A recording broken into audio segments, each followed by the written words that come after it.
Welcome to my Civil Society Right to Access Resource presentation. First, let's start talk about right versus privilege.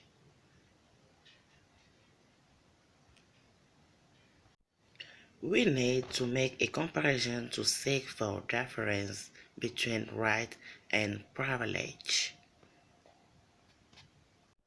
Right it is an inherent irrevocable entitlement read by all citizens or all human beings from the moment of birth.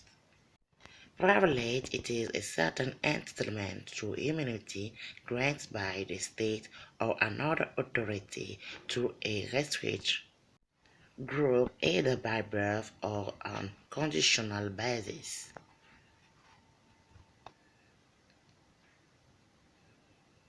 Right and privilege are opposite. So now, what about CSO and NGOs? So, for me, it can be both. Let me explain myself. The privilege is granted and can be revoked, and in the WMG right to receive funding infographic, it says that there are many barriers that blocking CSO to access too much needed financial resource, and without them, less can be done. And it also says that the CSO have the right to seek and secure funding. So the right and privilege are both a good answer for me, depending to where you are. For Samuel Igwe Adosa, accessing funding and other resources from domestic, foreign, and international sources is an essential part of exercising the right of freedom of association. Again, for him, undeniably, the right to access resources is a self-standing right. CSO NGO has the right to seek access to legal resources. Seeking access to legal resources falls within the freedom of association. What about the property rights? In Mali Constitution, Article 13, the right of ownership is guaranteed. No one can be export except for reason and utility public and against just and prior compensation. Article 40, the Constitution of Kenya forbids arbitrary deprivation of property. Article 41 recognizes the right of every person either individually or in association with others, to acquire and own property.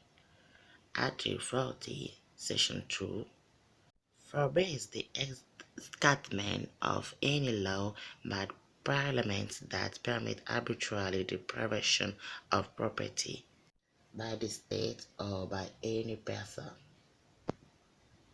Article 24 of Somalia Constitution, Section 1 and 2 say the right to own property shall be granted by law, which shall define the modes of acquisition and the limit of the enjoyment thereof for the purpose of answering a social function.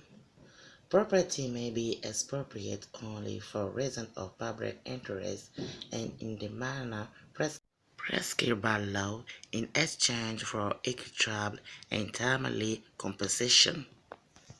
Legal barriers to civil society organization.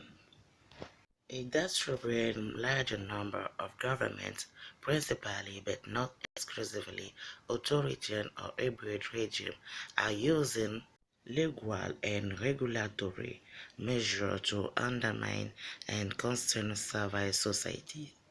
Legal constraints fall broadly into six categories. The law is a to restrict CSO NGO to receive resource that is more than 10% of the total organization income. This is not right to adapt such measure between the private and CSO NGO. It would deny the law of free operation of business. It states as the right of the citizen, and despite giving the right to operate, yet restriction is made as to barriers to the level of how you operate the business. The world changed and still changing. Countries that were stuck with low income have become wealthier, and that means every country can make it. We don't have to depress because we are the last, since even in the so-called healthy country, there are some places that are very poor.